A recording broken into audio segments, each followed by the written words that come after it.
नमस्कार दोस्तों। आज हम आपको कुछ फिजिक्स की बेसिक परिभाषाएं बताने जा रहे हैं जिनके बिना फिजिक्स में कुछ सोच ही नहीं सकते। तो ये मैकेनिक्स है, मान लो मैकेनिक्स है, गति, मोशन। एक चैप्टर है मोशन। जैसे कि हम आपको बताएंगे दूरी, विस्थापन, चाल, वेग, है ना। औसत चाल क्या होता है, औसत वेग क्या होता है ना। त्वरण, गति कैसे होती है, उसकी क्या शर्तें होती हैं, न्यूमेरिकल्स लगाने तो उसके क्या इक्वेशंस होती है और कैसे सॉल्व करेंगे, ठीक है। और गुरुत्वीय त्वरण क्या होता है, ठीक है। तो ये चीज़ें बताने जा रहे हैं, तो ध्यान से समझना, फिर जैसे न्यूमेरिकल सॉल्व करने में तुम्हें आसानी होगी। तो पहला शब्द है दूरी तथा विस्थापन। जैसे कि ये दूरी तथा विस्थापन, दूरी तथा विस्थापन। दूरी तथा विस्थापन क्या होता है कि दूरी और विस्थापन, लोग सोच रहे होंगे कि ये दूरी और विस्थापन बस में क्या है, दो अलग अलग शब्द हैं लेकिन मतलब एक ही, क्योंकि दूरी को ही मीटर में मेजर करते हैं और विस्थापन को भी मीटर में या सेंटीमीटर में। तो ऐसा नहीं है, दूरी और विस्थापन में अंतर है। दूरी एक अदिश राशि है और विस्थापन एक सदिश राशि है। पढ़ा होगा अदिश राशियां, सदिश राशियां, अगर नहीं पढ़ा है तो हम बता दे रहे हैं यहाँ पे कि सदिश राशि वे राशि होती हैं जिनको मापने के लिए दिशा और परिमाण दोनों की आवश्यकता होती है ना। एक दिशा होती है और उसका एक परिमाण होती है, क्वांटिटी होता है। तो सदिश राशियां वे राशियां होती हैं जिन्हें मापने के लिए दिशा और परिमाण दोनों की आवश्यकता होती है। ऐसे कह सकते हैं कि सदिश राशियां वे राशियां होती हैं जिन्हें व्यक्त करने के लिए दिशा व परिमाण दोनों की आवश्यकता होती है, जबकि अदिश राशियां वे राशियां होती हैं जिन्हें व्यक्त करने के लिए दिशा की आवश्यकता नहीं होती है, केवल परिमाण की आवश्यकता होती है, ठीक है। तो ये सदिश राशियां अदिश राशियां हैं। कभी एक वीडियो बना देंगे इस चीज पे और कुछ न्यूमेरिकल्स भी लगवा देंगे, ठीक है। तो आज इतना बस समझ लो कि सदिश राशियां और अदिश राशियां दो शब्द होते हैं और क्या है। तो सबसे पहले हम बता रहे हैं जैसे कि दूरी। तो दूरी क्या है, जैसे मान लो कोई गतिमान वस्तु है, गतिमान वस्तु है, तो किसी समय में, ठीक है, कोई गतिमान वस्तु, मान लो एक गतिमान वस्तु है और वो किसी समय में किसी भी दिशा में जो लंबाई तय करती है, किसी भी दिशा में। जैसे कि मान लो ऐसे बिंदु, एक वो गतिमान वस्तु थी बिंदु P पे, अब वो एक समय T में, ठीक है, पहले ऐसे गई, फिर ऐसे गई, ठीक है, फिर ऐसे गई, ठीक है। तो इसकी अंतिम स्थिति मान लो ये Q आ गई। तो P से मान लो पहले ये A पे गई, फिर ये B पे गई। तो अगर हमें दूरी निकालना है तो किसी भी दिशा में, पहले देखो दिशा P से A की दिशा है, फिर A से B की दिशा है, फिर B से Q की दिशा है। तो ये अलग अलग दिशा में ये जो लंबाइयां हैं, तो ये टोटल लंबाइयां यानी कि PA, AB, BQ, इन तीनों लंबाइयों को जोड़ देंगे, उसको हम उस वस्तु की चली गई दूरी कहेंगे, ठीक है। तो दूरी क्या होती है कि किसी गतिमान वस्तु द्वारा किसी समय में किसी भी दिशा में तय की गई लंबाई को दूरी कहते हैं, ठीक है। और दूरी एक अदिश राशि होती है, उसका मात्रक भी मीटर होता है। जैसे इसमें चली गई दूरी है तो कैसे निकालेंगे टोटल दूरी? टोटल दूरी बराबर P से A, PA plus AB plus BQ, ये आ जाएगी टोटल दूरी। समझ गए?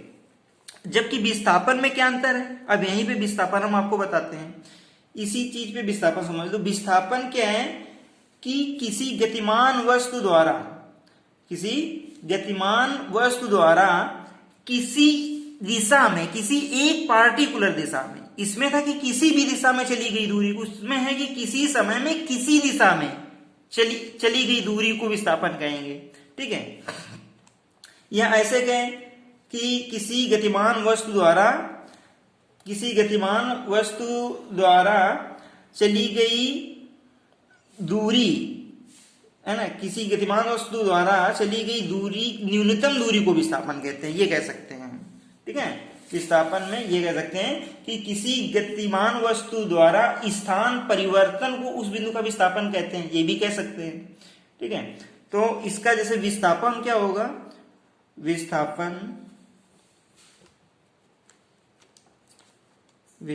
इसको डिस्प्लेसमेंट बोलते हैं और डी से ज्यादातर डिनोट किया गया है विस्थापन को, या डेल्टा एक्स से भी डिनोट कर देते हैं। तो विस्थापन है कि किसी गतिमान वस्तु के स्थान परिवर्तन को उस बिंदु का विस्थापन कहते हैं। स्थान परिवर्तन मतलब कि प्रारंभिक स्थान और अंतिम स्थान के बीच की न्यूनतम दूरी को विस्थापन कहते हैं।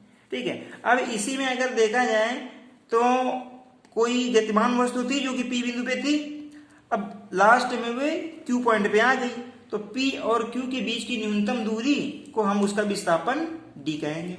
ठीक है, अगर मान लो ये सीधी ना हो करके वक्री एक कर्व में मान लो दूरी तय करती है वस्तु, जैसे कि ये मान लो बिंदु पी पे थी और ये जो है ऐसे गई, और वैसे ही बना देता हूं मैं फिगर ऐसे और ऐसे मान लो, ऐसे मान लो। ठीक है, मान लो पी से ए पे गई, ए से बी पे, बी से सी पे, सी से फिर क्यू पे। तो यहां विस्थापन निकालना है तो हमें उसकी प्रारंभिक और अंतिम स्थिति देखनी है, और इसके बीच की जो न्यूनतम दूरी है, ये क्या है, न्यूनतम दूरी, मिनिमम डिस्टेंस, सीधे परपेंडिकुलर। तो इसको हम क्या कहेंगे, वस्तु का विस्थापन कहेंगे, जिसको हम डी से डिनोट करते हैं विस्थापन। ठीक है, और विस्थापन एक पार्टिकुलर दिशा में होता है तो यह सदिश राशि होती है। ठीक है, और इसका भी मात्रक मीटर या सेंटीमीटर में ही होता है। ठीक है, अब इसके बाद हम आपको बताते हैं कि वेग क्या होता है। ठीक है, वेग या चाल समझ लो, चाल। ठीक है, चाल, तो चाल क्या होती है कि एकांक समय में चली गई दूरी को चाल कहते हैं। एकांक समय में चली गई दूरी को चाल कहते हैं। जैसे कि एक सेकंड में कोई वस्तु कितनी लंबाई तय करती किसी भी दिशा में, इससे मतलब नहीं है कि वो पार्टिकुलर दिशा में। एक कोई गतिमान वस्तु एक सेकंड में किसी भी दिशा में जो दूरी तय करेगी उसको हम चाल कहेंगे। चाल बराबर होता है, चाल का अगर फार्मूला देखें तो चाल बराबर होता है दूरी बटे समय, है ना। चाल बराबर क्या होता है, दूरी बटे समय। ठीक, और इसका मात्रक क्या हो जाएगा, वही दूरी का मीटर और समय का सेकंड, तो मीटर प्रति सेकंड हो जाएगा। ये सिंपल सी परिभाषा चाल की है। और चाल एक अदिश राशि है, क्योंकि दूरी एक अदिश राशि है, इसलिए चाल भी एक अदिश राशि ही है। अब वेग देख लेते हैं, वेग क्या होता है। ठीक है, छोटी छोटी डेफिनेशंस हैं, इनको देख लो, न्यूमेरिकल्स लगाने में बहुत आसानी रहेगी, है ना। और कभी भी कोई भी न्यूमेरिकल सिर्फ फार्मूले से तो लगा ही नहीं सकते कि सारे फार्मूले रट लो और इसके बाद बस फार्मूला याद करो, उसमें से जो है डिजिट रखो और लो सॉल्व आंसर आ गया। ठीक है, ऐसे बहुत लेंदी होगा और इम्पॉसिबल है कि सारे न्यूमेरिकल्स हम फार्मूला रट के लगा लें। अगर फिजिक्स का न्यूमेरिकल्स लगाना है तो आपको फिजिक्स की डेफिनेशंस जो भी है, डेफिनेशंस है, उसकी थ्योरी जो है फिजिक्स की, वो बहुत क्लियर होनी चाहिए। फिजिक्स की थ्योरी अगर क्लियर होगी तो फार्मूले रटने की कभी नौबत ही नहीं आएगी। ठीक है, तो हम देखते हैं कि वेग क्या होता है। तो सिंपल जैसे चाल है, तो चाल क्या है, दूरी परिवर्तन की दर चाल है, या कहें कि एकांक समय में चली गई कुल दूरी को चाल कहते हैं, ऐसे कह सकते हैं। और वेग विस्थापन से संबंधित है।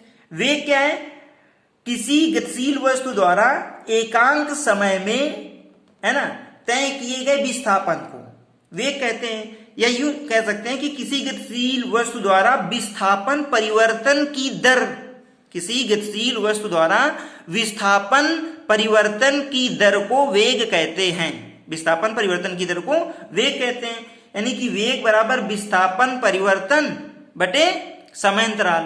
दर लगा देते हैं तो कभी भी दर लग जाए मतलब, तो उसका मतलब है कि समय से भाग देना। विस्थापन परिवर्तन की दर, तो ऐसे लिखेंगे हम, ये विस्थापन परिवर्तन की दर का मतलब समयांतराल। ठीक है, तो ये तुम्हारा वेग होता है। वेग क्या होता है? विस्थापन परिवर्तन बटे समयांतराल। और वेग को हम स्मॉल v से ज्यादातर डिनोट किया है, तो v बराबर होता है, विस्थापन को डेल्टा d मान लेते हैं, है ना, तो डेल्टा d और समयांतराल हो जाएगा तुम्हारा डेल्टा t। ठीक है, इस तरीके से। तो वेग बराबर विस्थापन परिवर्तन बटे समय। अब इसका मात्रक क्या हो जाएगा? तो विस्थापन का मात्रक होता है तुम्हारा मीटर और समय का सेकंड। तो वेग का मात्रक भी मीटर प्रति सेकंड होता है और चाल का मात्रक भी मीटर प्रति सेकंड होता है। ठीक है, अब वेग, क्योंकि विस्थापन एक सदिश राशि है, इसलिए वेग भी एक क्या है? सदिश राशि है। सदिश राशियों के ऊपर वेक्टर ऐसे लगाया जाता है ना, तो मोस्टली लगा देते हैं तो ज्यादा उससे पता चलता है कि ये सदिश राशि है। सदिश राशि के ऊपर ऐसे वेक्टर लगा देते हैं।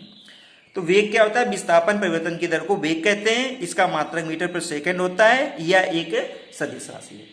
ठीक है, अब इसी तरह से त्वरण को समझ लेते हैं। सिंपल सी परिभाषा, त्वरण। ठीक है, ये कॉन्सेप्ट है बिल्कुल से। त्वरण, जिसको एक्सेलरेशन भी बोलते हैं, त्वरण। तो त्वरण क्या होता है? त्वरण एक्सेलरेशन, गाड़ियों में लोग नहीं बोलते हैं कि एक्सीलेटर करके बोलते रहते हैं, लेकिन वो एक्सीलेटर करके नहीं होता है, वो एक्सीलरेटर होता है, जो एक्सीलरेट करता है, यानी कि किसी उसकी गति को बढ़ाता है। जैसे कि मान लो गाड़ी जब हम स्टार्टिंग में चलाते हैं तो क्या है कि पहले धीरे चलती है, फिर तेज चलती है, फिर और तेज, फिर और तेज, फिर और तेज, यानी लगातार उसके वेग में परिवर्तन, वृद्धि करते जाते हैं। तो ये जो वेग में वृद्धि हो रही है, वेग में जो वृद्धि हो रही है वह किस कारण से? वही त्वरण है। लेकिन बस त्वरण है क्या? एकांक समय में किसी गतिशील वस्तु के वेग में, एकांक समय में किसी गतिशील वस्तु के वेग में होने वाली वृद्धि को हम त्वरण कहते हैं। समझिए? या दूसरी डेफिनेशन इसकी हम इस तरह से कह सकते हैं त्वरण की, कि वेग परिवर्तन की दर को त्वरण कहते हैं, यानी वेग परिवर्तन बटे समय। और अगर इसको समझना चाहते हो तो ऐसे समझ लो कि वेग है तो एकांक समय में, मान लो कि 1 सेकंड में उसके वेग में जितनी वृद्धि हो रही है उसको हम त्वरण कहते हैं। त्वरण बराबर वेग परिवर्तन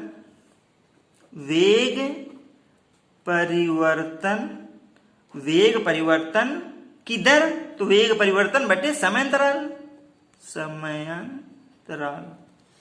ठीक, त्वरण क्या होता है? वेग परिवर्तन बटे समयांतराल, यानी इसको ए से डिनोट किया गया ज्यादातर। तो ए बराबर होता है तुम्हारा वेग परिवर्तन, तो वेग को v से तो परिवर्तन है ना, चूंकि, तो डेल्टा लगा दो, डेल्टा v, वेग परिवर्तन डेल्टा v अपान डेल्टा t। ठीक, डेल्टा t। तो त्वरण बराबर आ जाएगा वेग परिवर्तन की दर। अब इसका मात्रक क्या होता है? तो इसका मात्रक होता है मीटर प्रति सेकंड स्क्वायर। इसका मात्रक होता है मीटर प्रति सेकंड स्क्वायर। ठीक, मीटर प्रति सेकंड स्क्वायर। कैसे आ गया? अगर मात्रक निकालना चाहो तो हम निकाल सकते हैं। त्वरण का मात्रक जिसे निकालना है, तो क्योंकि वेग परिवर्तन, तो वेग का मात्रक, और वेग का मात्रक क्या होता है? मीटर प्रति सेकंड वेग का मात्रक बटे समय सेकंड का मात्रक, सेकंड। तो इस ऐसे करके पहली गुणते ऐसे चौथी ऐसे नहीं कराते हैं मैथ्स में तुम लोग। तो त्वरण का मात्रक क्या आ जाएगा? ये आ जाएगा मीटर प्रति सेकंड स्क्वायर। तो जो त्वरण का मात्रक है वो क्या होता है? मीटर प्रति सेकंड स्क्वायर। ठीक है, त्वरण भी एक सदिश राशि है, जो कि वेग एक सदिश राशि है, त्वरण भी एक सदिश राशि है। तो ये हो गई दूरी, विस्थापन, चाल, वेग, त्वरण। कोई दिक्कत हो इसमें तो बिल्कुल क्लियर समझ में आ गया होगा।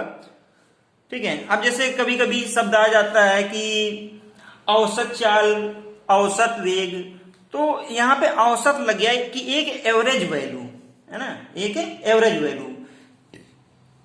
तो इसको मैं ऐसे ही औसत चाल, औसत वेग जैसे बता देते हैं कि औसत चाल निकालनी है। तो औसत चाल का मतलब क्या है? कि कुल चली गई दूरी बटे कुल समय। भाई चाल बराबर क्या होता है? दूरी बटे समय। तो औसत चाल बराबर क्या हो जाएगा? कुल चली गई दूरी को कुल समय से भाग कर दो तो औसत चाल आ जाएगा। तो औसत चाल बराबर होता है तुम्हारा, औसत चाल बराबर कुल चली गई दूरी, कुल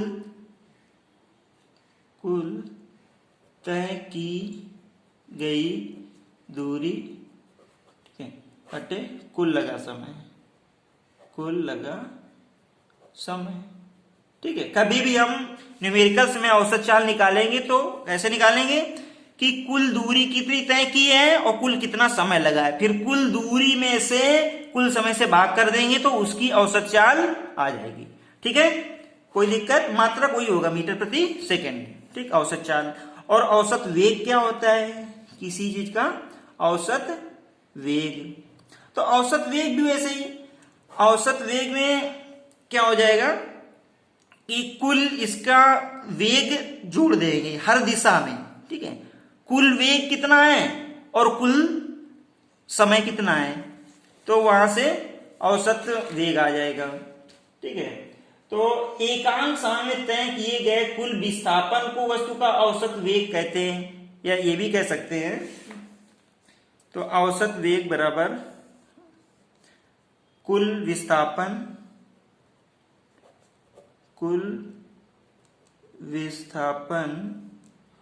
बटे कुल समय,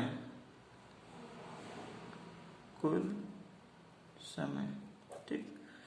ये सब फॉर्मूले या ये कॉन्सेप्ट सब न्यूमेरिकल्स लगाने में हेल्प करेंगे, इसलिए बता दे रहे हैं। तो ये हो गया।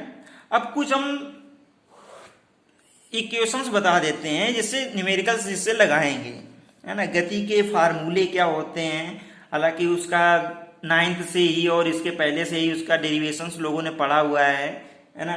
ये v बराबर u प्लस ए टी करके, v बराबर u प्लस ए टी, वी स्क्वायर बराबर u स्क्वायर प्लस 2s, ये फार्मूले सब लोगों ने पढ़ रखे हैं और इनका जो है डेरिवेशंस भी कर रखा है सब लोगों ने। डेरिवेशंस कराने की कोई जरूरत नहीं है यहाँ पे, ठीक है। बस इस चीज को समझ लो। जैसे कि एक फार्मूला होता है गति के समीकरण में, गति के समीकरण में मतलब कि कोई वस्तु अगर गतिशील है तो कुछ चीजें उसकी, जैसे कि चाल है, वेग है, त्वरण है ना, और विस्थापन है, दूरी है, ये सब ज्ञात करने के लिए कुछ इक्वेशंस जो है सॉल्व की गई। तो वो ये है, v बराबर u प्लस ए टी, सबसे फर्स्ट नंबर यही आता है, v बराबर u प्लस ए टी। अब v u a t ये सब है क्या, देखो v क्या है कि अगर मान लो कोई वस्तु गति कर रही है, अगर कोई वस्तु है गति कर रही है मान लो, ठीक है, बिंदु P पर है तो ये गति कर रही है, तो जब इसने गति प्रारंभ की तब इसका वेग कितना था, तब मान लो इसका वेग हम u मानते हैं, प्रारंभिक वेग इसका, उसको बोलते हैं प्रारंभिक वेग u, ठीक है। और इसने गति करते हुए ये गया मान लो q पॉइंट पर आ गया, ठीक है, या जब ये गति कर रहा है, लेकिन हम जिस समय अध्ययन कर रहे हैं या जो भी वैल्यू फाइंड आउट करना चाहते हैं ये बिंदु q पर है, तो वहां पे मान लो हम वेग निकालना चाहते हैं, मान लो यहां पर वेग इसका v है, ठीक है। तो ये मान लो कितने समय बाद, गति करने के t समय पश्चात की बात कर रहे हैं, गति जब उसने प्रारंभ की, ठीक है, तो उसके t समय पश्चात उसका वेग v हो जाता है। तो अब यहां से पहले उसका वेग u था, अब वहां पे अंतिम वेग v हो गया, t समय पश्चात की बात कर रहे हैं, ठीक है। और इसने जब गति प्रारंभ की तो क्या त्वरण था या नहीं था, जो भी है मान लेते हैं कि त्वरण था, मान लो a त्वरण था, कितना, a त्वरण था, ठीक है। तो इस फार्मूले से भी ये ज्ञात करेंगे कि कोई t समय पश्चात उसका वेग क्या हो जाएगा, यानी कि अंतिम वेग v बराबर u प्लस ए टी, ठीक है। इसी तरह से t समय पश्चात चली गई दूरी s बराबर u t प्लस का हाफ ए टी स्क्वायर होता है, 1/2 ए टी स्क्वायर, ठीक है। ये फार्मूला हो गया। एक और फार्मूला होता है इन्हीं में से, जैसे कि v square is equal to u square plus का 2as, s ये टोटल तय की गई दूरी है, p से q के बीच की दूरी, ये जो डिस्टेंस है ये यस है मान लो, ठीक है, ये यस हो जाएगी। तो वी स्क्वायर बराबर यू स्क्वायर प्लस 2as, ठीक है। तो ये मेनली ये 3 फार्मूले हैं जिनका बहुत ज्यादा यूज होता है। v बराबर यू प्लस ए टी, एस बराबर u t plus half a t square, v square बराबर यू स्क्वायर प्लस 2as, ठीक है। एक फार्मूला और है जो कि वो भी मालूम होगा और नहीं भी मालूम होगा तो ये देख लो कि टीवे सेकंड में चली गई दूरी, टीवे सेकंड में चली गई दूरी। टीवे सेकंड का मतलब क्या है कि जब मान लो उसने गति प्रारंभ की तो 1 सेकंड बाद हम उसका वेग देखना चाहते हैं, 2 सेकंड बाद वेग देखना चाहते हैं, 3 सेकंड बाद वेग देखना चाहते हैं। इसी तरह से मान लो जब उसने गति प्रारंभ की तो 1 सेकंड के बाद कितनी दूरी उसने चली, या 2 सेकंड के बाद कितनी दूरी तय की उसने, 3 सेकंड के बाद कितनी दूरी उसने तय की। ये मात्र 3 सेकंड मतलब तीसरे सेकंड में, टीवे सेकंड का मतलब है 3 सेकंड के बाद नहीं, तीसरे सेकंड में। जैसे कि मतलब कि मान लो कोई गतिशील वस्तु है, उसने टोटल गति की तो 5 सेकंड तक उसने गति की। तो अब हम ये देखना चाहते हैं कि इसने 5 सेकंड में मान लो कुछ जो भी है, मान लो 10-20 मीटर दूरी तय की हो जो भी, तो हम ये देखना चाहते हैं कि 5वें सेकंड में इसने कितनी दूरी तय की, है ना। जरूरी नहीं कि हर सेकंड में 5 सेकंड है तो पहले सेकंड में मान लो जो है 5, दूसरे में 5, तीसरे में 5, चौथे में 5, पांचवें में 5। कोई जरूरी नहीं कि हर सेकंड में 5 मीटर दूरी तय की इसने, समझे। क्यों? क्योंकि जब जब गति बढ़ता, अगर उसमें त्वरण है तो उसका वेग लगातार बढ़ता जाता है, और जैसे ही उसका वेग बढ़ेगा, वेग अगर लगातार बढ़ रहा है तो हर सेकंड में उसके द्वारा तय की गई दूरी भी बढ़ेगी। तो इसीलिए हो सकता है कि पहले सेकंड में मान लो 2 मीटर गया हो, दूसरे सेकंड में वो 3 मीटर जाए, तीसरे सेकंड में वो 6 मीटर चला जाए। तो वो तो डिपेंड करता है कि त्वरण कितना है और किस हिसाब से उसका वेग बढ़ रहा है। तो इसी वजह से इस फार्मूले की जरूरत पड़ेगी। अगर हमें पार्टिकुलर किसी सेकंड में तय की गई दूरी निकालनी है तो वो कैसे निकालेंगे, तो इसका फार्मूला होता है एस, ऐसे यहाँ पे टी लगा देते हैं सफिक्स में, एस टी, टीवे सेकंड में तय की गई दूरी एस टी बराबर होता है यू प्लस का, एस बराबर यू प्लस का हाफ ए और ब्रैकेट में होता है 2t minus 1, 2t minus 1, s t बराबर u plus half a 2t minus 1, ठीक है। ये टीवें सेकंड में चली गई दूरी है। तो दोस्तों उम्मीद करते हैं कि ये बात समझ में आ गई होगी, और जब न्यूमेरिकल्स लगवाएंगे तो ये चीज भी क्लियर हो जाएगी। इसका मैं अगला पार्ट बनाऊंगा तो उसमें से मैं इस सब पे बेस्ड मैं न्यूमेरिकल्स अच्छे से बताऊंगा और समझाऊंगा, ठीक है। तो अब इसी में से कुछ बातें और हैं जिन पे हम ध्यान दिलाना चाहते हैं कि जैसे कि मान लो ये फार्मूले हैं, v बराबर यू प्लस ए टी, एस बराबर u t plus half a t square और वी स्क्वायर बराबर यू स्क्वायर प्लस 2as वगैरह। तो इन सभी में क्या है, ए क्या है, त्वरण है, ठीक है। त्वरण जो है धनात्मक भी होता है और त्वरण ऋणात्मक भी होता है। ऋणात्मक त्वरण का मतलब क्या है, धनात्मक त्वरण का क्या मतलब है। देखो त्वरण का मतलब ही है कि उसके वेग में लगातार वृद्धि हो रही है। तो क्या अगर कोई गतिशील वस्तु है तो उसके वेग में लगातार वृद्धि ही होती है, ऐसा नहीं है। उसके वेग में भी धीरे धीरे कमी भी होने लगती है। जब हम बाइक चलाते हैं तो जब ब्रेक मारते हैं तो देखो वेग में लगातार क्या होता है, वृद्धि हो रही होती है। तो उस समय वृद्धि नहीं हो रही होती, उस समय जो है वेग कम हो रहा होता है, उसका लगातार कम हो रहा होता है। जब ब्रेक मारते हैं तो कम हो रहा होता है वेग, उस समय उसको मंदन कहते हैं। मंद गति से मंदन समझ लो, मंदन उसको कहते हैं। यानी कि अगर मान लो वेग में वृद्धि हो रही है तो उसको त्वरण कहेंगे, अगर वेग में कमी हो रही है तो उसको हम मंदन कहते हैं, और मंदन की स्थिति में त्वरण को ऋणात्मक लेते हैं, ठीक है। तो ये जो फार्मूले हैं जहां पे प्लस प्लस है, इन सब जगह पे माइनस चिन्ह आ जाएगा अगर मंदन हो, ठीक है। यदि हम यहां पे लिख रहे हैं, यदि मंदन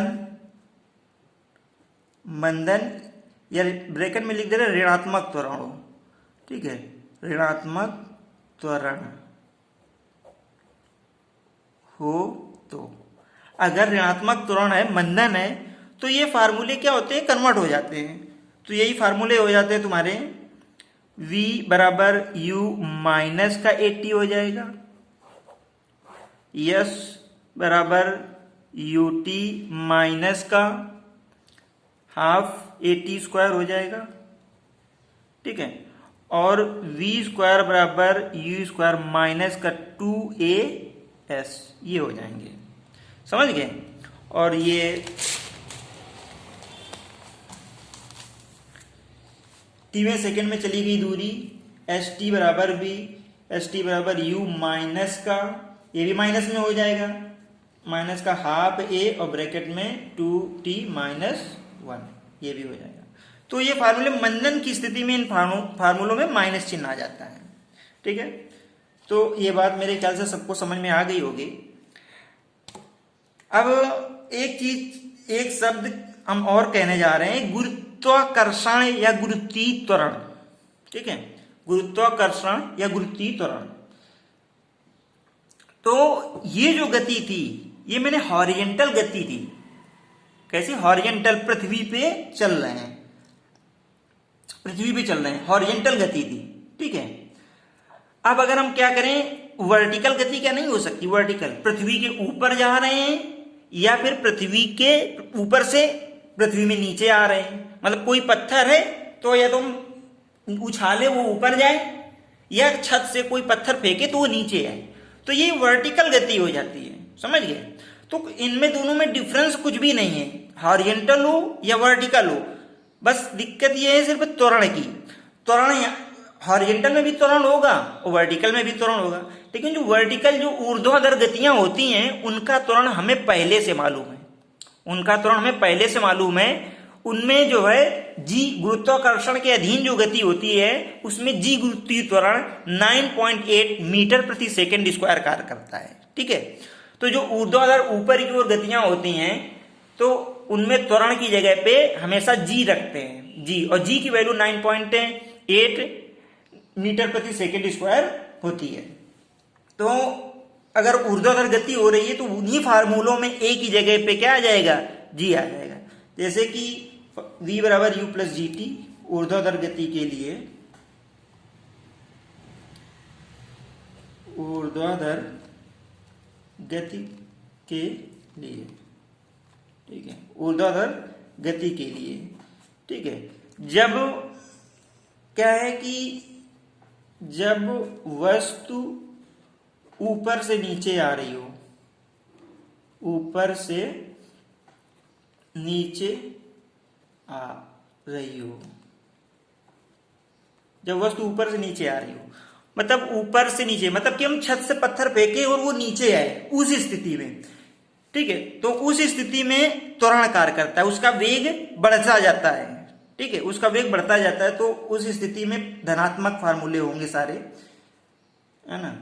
तो ऊर्ध्वाधर गति के लिए हम, ऊर्ध्वाधर है तो हम ऊंचाई लगा लेते हैं भाई, यस जो दूरी है उसकी जगह हम ऊंचाई यस लगा देते हैं, तो h बराबर ऐसे कर सकते हैं, h बराबर, ठीक है। तो जैसे कि पहला फार्मूला था तो उसमें हो जाएगा v बराबर u प्लस का gt, a की जगह पे g हो जाएगा, जैसे ये a रखा था ऊपर, उनकी जगह पे g हो जाएगा सिर्फ ये। तो v बराबर u प्लस gt, और जो यस था, यस की जगह पे हम h ले लेते हैं, ऊंचाई, ठीक है। तो ये हो जाएगा तुम्हारा h बराबर ut प्लस का हाफ gt स्क्वायर, ठीक है। दूसरा हो जाएगा v स्क्वायर बराबर u स्क्वायर प्लस का 2g और h, ठीक है ना। v स्क्वायर बराबर u square plus 2gh, v square बराबर u स्क्वायर प्लस 2as होता है, तो a की जगह हमने g और s की जगह हमने h ले लिया है। तो उस स्थिति में ये फार्मूले होंगे जाकर के, जब कोई पत्थर छत से फेंका जाए और वो नीचे की तरफ आ रहा हो, तो जब नीचे की तरफ आ रहा हो तो, ठीक है। अब अगर मान लो हम नीचे खड़े होकर के ऊपर पत्थर फेंक रहे हैं, तो जब सबको मालूम है कि जब हम नीचे खड़े होकर के ऊपर को पत्थर फेंकेंगे तो क्या होगा, एक निश्चित ऊंचाई तक जाएगा, इसके बाद वो नीचे गिरने लगेगा। क्यों? क्योंकि उस ऊंचाई के बाद वो ऊपर क्यों नहीं गया, नीचे क्यों आ गया? क्योंकि वहां पे उसका वेग 0 हो गया। इसका मतलब है कि जब हम नीचे से फेंकते हैं तो ज्यादा रहता है और ऊपर जाते जाते कम होता जाता है। यानी कि जब हम किसी पत्थर को नीचे से ऊपर फेंकते हैं तो उसमें मंदन होता है, ठीक है, तो उसमें मंदन होता है, और मंदन की स्थिति में फार्मूलों में क्या है, ऋणात्मक चिन्ह लिया जाता है। तो जब पिंड नीचे आ रहा हो, ऊपर जा रहा हो, ठीक है, ऊपर, ऐसे लिखते हैं, जब पिंड नीचे से ऊपर, नीचे से ऊपर की ओर, नीचे से ऊपर की ओर गति करे, जब पिंड नीचे से ऊपर की ओर गति करे तो हमेशा g की जगह पर -g रख देंगे उन्हीं फार्मूलों में। तो फार्मूले क्या हो जाएंगे, v बराबर u माइनस का gt, v बराबर u माइनस का gt, और h बराबर ut माइनस का हाफ gt स्क्वायर, और v स्क्वायर बराबर u स्क्वायर माइनस का 2gh, ठीक है, ये फार्मूले हो जाएंगे। अच्छा, टीवी सेकंड वाला, तो टीवी सेकंड वाला भी ऐसे ही हो जाएगा। यहाँ पे s की जगह पे h t कर दो, h t बराबर u और प्लस का हाफ g और 2t माइनस 1, ठीक है, ये हो जाएगा टीवी सेकंड वाला। अब यहाँ पे टीवी सेकंड वाला क्या आ जाएगा, h टीवी सेकंड में चली गई दूरी बराबर u माइनस का हाफ g और ब्रैकेट में 2t माइनस 1, ठीक है, तब ये फार्मूला हो जाएगा। ये सारे फार्मूले न्यूमेरिकल सॉल्व करोगे तो जरूरत पड़ेगी और वहां और अच्छे से समझ में आ जाएंगे जब एप्लीकेशन इसको करोगे। तो ये थी मुख्य बातें और कंडीशंस। अब अगला वीडियो हम इसके न्यूमेरिकल सॉल्व कराएंगे, ठीक है। Thanks for watching.